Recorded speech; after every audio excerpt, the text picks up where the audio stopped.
오늘 하나님께서 우리에게 주시는 말씀은 마태복음 4장 12절에서 25절까지 말씀입니다. 마태복음 4장 12절에서 25절 말씀으로 제 성경으로는 신약성경 4페이지에서 5페이지 정도 있습니다. 제가 한 절, 여러분이 한 절, 마지막 25절은 함께 읽도록 하겠습니다. 예수께서 요한이 잡혔음을 들으시고 갈릴리로 물러가셨다가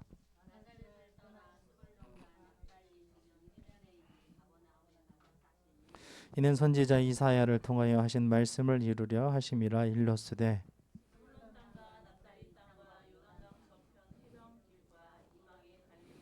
흑암에 앉은 백성이 큰 빛을 보았고 사망의 땅과 그늘에 앉은 자들에게 빛이 비추었도다 하였느니라.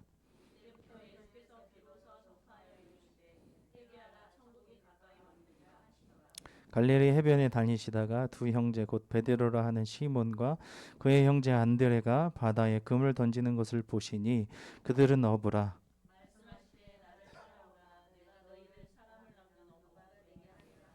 그들이 곧 그물을 버려두고 예수를 따르니라.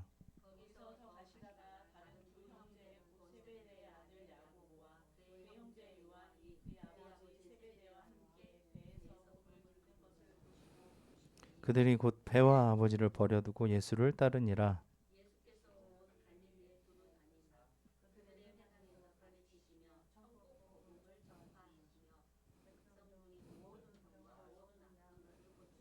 그의 소문이 온 수리아에 퍼진지라. 사람들이 모든 앓는 자 곧 각종 병에 걸려서 고통당하는 자, 귀신 들린 자, 간질하는 자, 중풍병자들을 데려오니 그들을 고치시더라. 대가볼리와 예루살렘과 유대와 요단강 건너편에 수많은 무리가 따르니라. 아멘.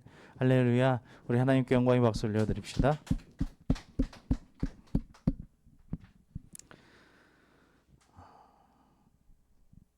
부르는 것이라는 표현이 있죠. 부른다. 누구야 하고 부르잖아요. 부르는 것은 분명히 목적이 있습니다. 불러서 어떠한 일을 하든지 아니면 어떠한 표현을 하려고 하는 거죠. 갑자기 뭐가 생각나서 누구야 하고 부를 수도 있고, 아 맞아 용돈을 주기로 했지 하고 부를 수도 있고, 그렇죠?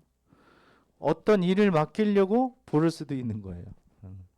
그 부름이라는 것, 부르심이라는 것은 상당히 의미가 있다고 생각을 합니다. 하나님께서 우리를 부르실 때에는 빛으로 부르신 줄 믿습니다. 아멘. 빛이라는 것은 성질이 있죠. 당당하고 떳떳하고 따뜻하고, 그리고 우리가 생각할 때에 가장 반짝반짝 빛나는 걸 우리가 최고의 가치라고 생각하는 것처럼 그러한 의미가 있습니다. 반대로 또 어두운 것은 움츠러들고 죄가 있고 숨고 당당치 못하고 어두운 그늘에 이렇게 의미가 있는 것 같죠. 그래서 우리가 이 부르심에 전념하는 것, 이것이 참 좋은 인생인 줄로 믿습니다. 특별히 하나님께서 우리를 어떻게 부르셨는지, 우리의 삶 가운데서, 우리의 어떤 위치 가운데서, 또 우리의 어떤 직업 가운데서 하나님께서 우리를 어떻게 부르셨는지, 그 진정한 가치를 따라 사는 인생이 가장 복된 인생인 줄 믿습니다. 아멘. 그 가치를 따라서 우리가 오늘 말씀을 통해서 한번 살펴보기를 원합니다. 오늘 본문을 보시면 세례와 시험을 받으신 예수님께서 그 후에 흑암의 권세에 사로잡힌 자들을 구원하시려고 본격적으로 천국 복음과 사역을 펼치시는 그런 내용들을 볼 수 있습니다. 12절에서 16절을 다시 한번 읽겠습니다. 시작.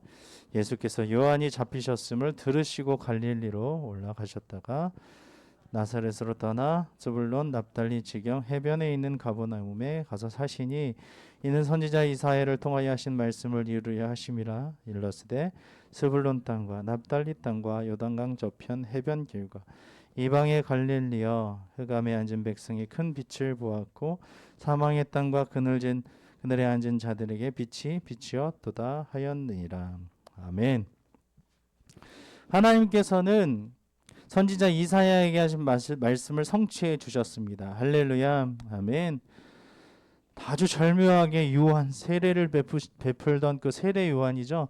그 요한이 잡혔음을 들으시고 예수님께서 이렇게 물려가시는 것을 통하여서 이 어떤 선지자의 예언이 성취되고 있는 것입니다. 그래서 나사렛을 떠나서 스불론과 납달리 지경 해변에 있는 가버나움에 가서 사셨다. 그렇죠. 근데 그게 바로 선지자 이사야를 통해서 스불론 땅과 납달리 땅과 요단강 저편 해변길과 이방의 갈릴리여 거기까지 다 포함이 되는 거죠. 그래서 거기에 있는 사람들까지 하나님의 이 큰 빛을 보고 또 사망의 땅에 그늘에 앉은 자들에게 빛이 비추었다. 사망으로 죽을 수밖에 없는 그런 그늘에 앉은 자들, 죄 가득하고 악이 가득한 그 지역에 하나님의 빛이 비추었다는 것을 분명히 예언을 성취해 주신 것입니다. 하나님께서는 정치적으로 종교적으로 소외당하고 죽음의 그림자가 드리운 갈릴리 땅에 특히 거기에서 무슨 선한 것이 나올 수 있겠느냐라고 이방 잡종의 그런 땅이다라고 생각하는 그런 변들이 그런 그 시골 같은 곳에 그리스도를 통해서 구원의 빛을 비추셔서 생명의 선물을 주신 것입니다. 할렐루야, 아멘. 어둠 속에 앉아있던 비참한 백성들이 구원의 빛을 받아서 영화롭게 일어서게 된 것입니다. 하나님께서는 이방의 갈릴리를 영화롭게 하신 것처럼 죄와 사망의 그늘에 앉아서 울고 있던 우리에게도 이러한 빛을 비춰주신 줄 믿습니다. 아멘. 그리스도로 말미암은 생명의 빛을 비춰주셨습니다. 우리는 전혀 그 구원의 빛을 받을 수 없는 자들이었습니다. 위치적으로, 지리적으로, 종교적으로, 문화적으로 이곳까지 그리스도의 그 복음과 천국 복음과 빛이 전해졌다는 것은 진짜 기적 중의 기적이 아닐 수 없습니다. 이러한 빛을 받은 오늘 우리를 이 빛 가운데 걷게 하나님 은혜에 감사하며 그 빛에 거하는 우리 모두가 되시기를 주님의 이름으로 축원합니다. 아멘. 17절에서 22절을 함께 읽겠습니다. 이때부터 예수께서 비로소 전파하여 이르시되 회개하라 천국이 가까이 왔느니라 하시더라. 갈릴리 해변에 다니시다가 두 형제 곧 베드로라 하는 시몬과 그의 형제 안드레가 바다에 금을 던지는 것을 보시니 그들은 어부라. 말씀하시되 나를 따라오라. 내가 너희를 사람을 낚는 어부가 되게 하리라 하시니 그들이 곧 그물을 버려두고 예수를 따르니라. 거기서 더 가시다가 다른 두 형제 곧 세베대의 아들 야고보와 그의 형제 요한이 그의 아버지 세베대와 함께 배에서 금을 깁는 것을 보시고 부르시니 그들이 곧 배와 아버지를 버려두고 예수를 따르니라. 아멘. 여기서 하나님 나라의 복음이 선포되는 것과 함께 주님은 바로 이어서 그 나라에 합당한 제자들을 부르시는 모습을 볼 수 있는데요. 여기에서 제자들을 부르시기 전에 예수님께서 하신 말씀이 있습니다. 이때부터 예수께서 비로소 전파하여 이르시되, 이때라는 것은 선지자의 말씀이 이루어지는 그때부터 얘기하는 것입니다. 그때부터 예수님이 하나님의 어떤 뜻과 계획대로 말씀을 전파하시는 거예요. 근데 어떤 복음을 전파하고 계시냐? 천국 복음을 지금 전파하고 계시는 거예요. 뭐라고 하십니까? 회개하라, 천국이 가까이 왔느니라, 이렇게 말씀하십니다. 회개는 왜 한다고 그랬죠? 회개는 지금까지의 자기의 삶을 완전히 부인하고 돌이키는 거예요. 마치 갈라디아서 2장 20절의 말씀과 같이 내가 그리스도와 함께 십자가에 못 박혔나니 이제는 내가 사는 것이 아니요 오직 내 안에 그리스도께서 사신 것이라. 내가 육체 가운데 사는 것은 나를 사랑하사 나를 위하여 자기 몸을 버리신 그리스도 하나님의 아들을 믿는 믿음 안에서 사는 것이라 하는 것처럼 회개라는 것은 완전히 유턴을 하는 것입니다. 자기가 살아왔던 삶과 생명과 모든 가치와 모든 것에서 돌이켜서 하나님을 위하여서 살겠다라는 어떤 그런 결심이죠. 무엇을 위해서 회개하라는 것입니까? 천국을 위해서 회개하라는 것입니다. 천국이 가까이 왔느니라. 천국이 가까이 왔다는 것은 하나님이 계신 천국이 이제 성자 하나님이신 예수님을 통해서 성육신하셔서 사람들과 가까이 계시기 때문에 천국이 가까이 온 것입니다. 잠깐 맛볼 수 있는 천국이 이 땅 가운데 왔다는 거예요. 도래했다는 것입니다. 누구를 통해서? 예수님, 하나님의 아들이신 예수님을 통해서 이 땅에 가까이 왔다는 것입니다. 예수님은 우리를 천국으로 인도할 하나님의 구원 계획을 알려주셨는데 그 구원 계획의 중심 인물이 바로 누구시라고요? 예수님 자신이라는 것입니다. 하나님께서 다윗을 부르실 때에 양치는 일에 성실히 임하던 모습에 주목하신 것을 기억하십니까? 어떻게 양을 쳤죠? 곰이 오거나 사자가 오면은 그것을 찢어 죽이거나 돌팔매로 해서 물리쳤던 것을 볼 수 있지 않습니까? 성실히 임했습니다. 그것만 그랬습니까? 보호만 한 것이 아니라 여호와는 나의 목자, 쉴만한 물가를 인도하고 나는 부족함이 없으리로다. 그게 어떤 고백입니까? 목자가 양들을 칠 때에 그러한 양들의 마음을 기록하는 것입니다. 우리는 양이에요. 하나님께서 우리의 목자 되시기 때문에 나는 부족함이 없어요 라고 이렇게 고백하는 것처럼 그것을 밤낮으로 지키고 먹이고 재우고 그리고 잘 자라게 하는 것, 새끼를 낳게 하는 것, 이것이 목자의 일이었다는 거예요. 근데 다윗은 그 목자의 역할들을 너무너무 성실하게 잘 했던 것을 하나님께서 보셨던 거예요. 그래서 하나님께서 다윗에게 어떠한 평을 합니까? 다윗을 만나니 내 마음에 합한 사람이라 라고 얘기하시지 않습니까? 그 백성을 잘 다스릴 수 있고 양육할 수 있고 양과 같이 이렇게 보살필 수 있겠다, 성실하게. 근데 지금 예수님도 어부일을 성실히 수행하는 자들을 보고 계시는 거예요.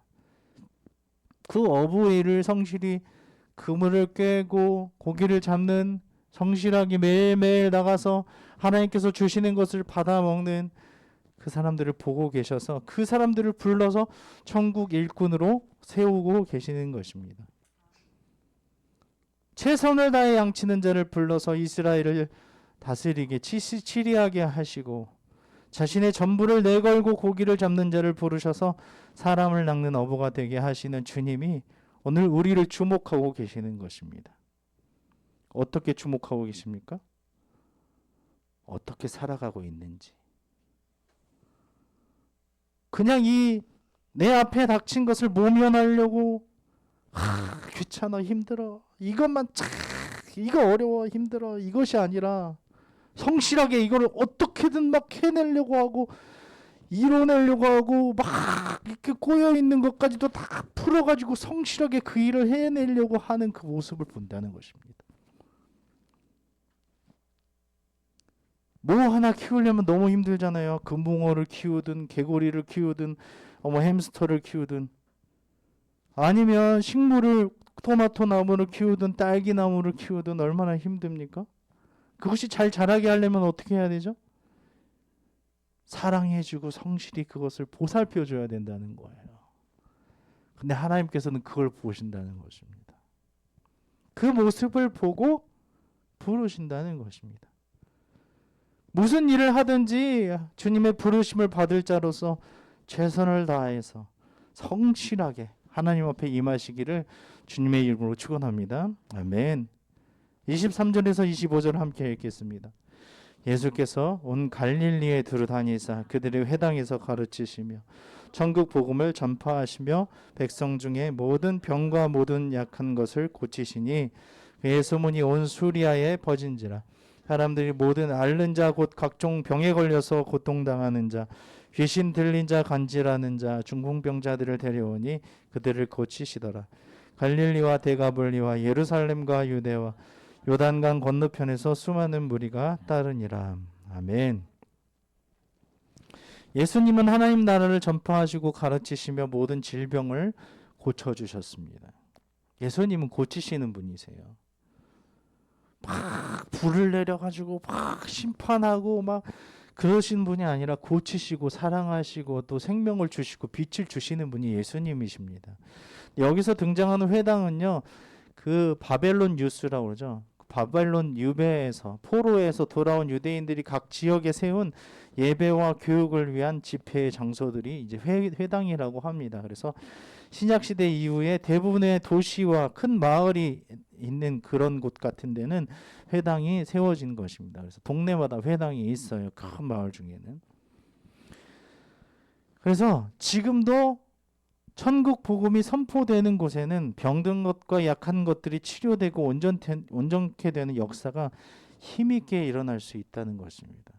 그것이 뭐 기적이 일어나는지 그건 잘 모르겠습니다. 그런데 아프리카 땅에서는 병이 고쳐지기도 하고 어느 곳에서는 막 자기가 걱정했던 모든 우울증과 이 모든 마음의 이 그늘진 것들이 다 없어지는 것들도 우리가 볼 수 있는 것이죠. 플라시보 효과라고 해가지고 마음이 갑자기 확 이렇게 되면서 병이 나는 경우도 있는 것처럼 이렇게 하나님의 복음이 선포될 때에 하나님의 천국 복음이 선포될 때에 이 땅에 우리가 막 이렇게 올가매고 있었던 그런 마음의 병이나 뭐 이런 진짜 육신의 병까지도 치유되는 것을 우리가 볼 수 있다라는 것입니다. 하나님의 능력이 대단하시다는 것입니다. 하나님은 지금도 우리를 고치시는 줄 믿습니다. 아멘. 빛 가운데 나온 사람들에게는 하나님의 능력이 임하는 것입니다. 그렇다고 해서 병원을 가지 말라는 것이 아닙니다. 약을 먹지 말라는 것이 아닙니다. 정신과에 가지 말라는 것이 아닙니다. 약을 먹으면서 하나님의 말씀을 듣는 것이 중요하고 또 그 빛 가운데 나와서 천국 복음을 전하는 것 그리고 듣는 것이 중요하다는 것입니다. 그래서 이렇게 힘있게 하나님의 역사가 일어나는 것을 신뢰하며 복음 전파의 사역을 온전히 감당하시기를 주님의 이름으로 축원합니다. 아멘. 12절과 17절을 한번 다시 읽어보겠습니다. 12절하고 17절입니다. 예수께서 요한이 잡히셨음을 들으시고 갈릴리를 물러가셨다가 이때부터 예수께서 비로소 전파하여 이르시되 회개하라 천국이 가까이 왔느니라 하시더라. 아멘. 무슨 말씀입니까? 예수님은요 물러날 때와 선포할 때를 알고 계셨다는 것입니다. 이것이 지혜이죠. 나는 대의를 위해서 물러날 수 없다고 계속 나아가는 것이 아니라 물러날 때가 있고 나올 때가 있다는 것입니다. 요한이 잡힐 때는 어떤 때입니까? 복음을 전파하는 사람들을 다 잡아 죽였던 때예요. 특히 세례 요한은 참수를 당했죠. 이럴 때 같이 복음을 전했다면 예수님은 어떠한 하나님의 목적을 이루지 못하고 죽임을 당할 수도 있었을 것입니다. 자신을 드러낼 때와 물러낼 때를 잘 살펴 행하신 주님처럼 우리도 그렇게 해야 할 줄로 믿습니다. 우리도 매 순간 나아가야 할 때와 돌아설 때를 잘 분별하면서 행하시기를 주님의 이름으로 축원합니다. 그것이 지혜입니다. 들을 귀가 없는데 무조건 천국 복음을 전한다고 해서 듣는 것이 아니죠. 하나님께서 가장 좋은 때를 주실 줄 믿습니다. 들을 만한 마음, 또 하나님께서 부드러운 마음을 허락하여 주셔서 그런 시간을 주실 것입니다. 언제까지 기다립니까? 주님 오실 때까지 기다리면 됩니다. 한 사람이라도 더 빨리빨리 전해야 되지 않습니까? 그건 하나님이 하시는 일입니다. 오늘 전할 수도 있고 내일 전할 수도 있고 그 후에 전할 수도 있는 것입니다. 주님이 하신 것처럼 물러가셨다가 복음을 전하시다가 고치시고 가르치시고 전파하시는 그 예수님을 따라 우리가 살아가기를 축원합니다. 아멘. 20절과 22절을 함께 읽겠습니다. 20절과 22절입니다. 그들이 곧 그물을 버려두고 예수를 따르니라. 그들이 곧 배와 아버지를 버려두고 예수를 따르니라. 아멘.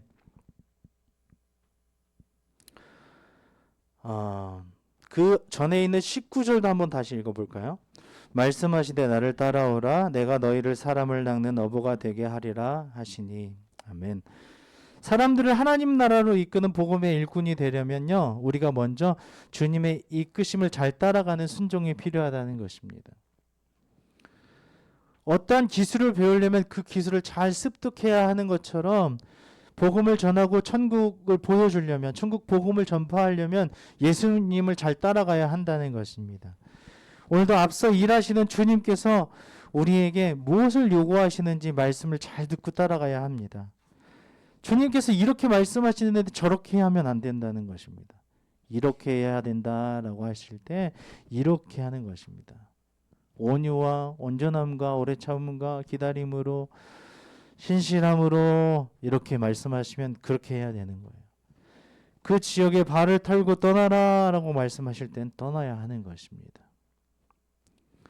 또 20절과 22절에 보면은 특별히 20절을 보면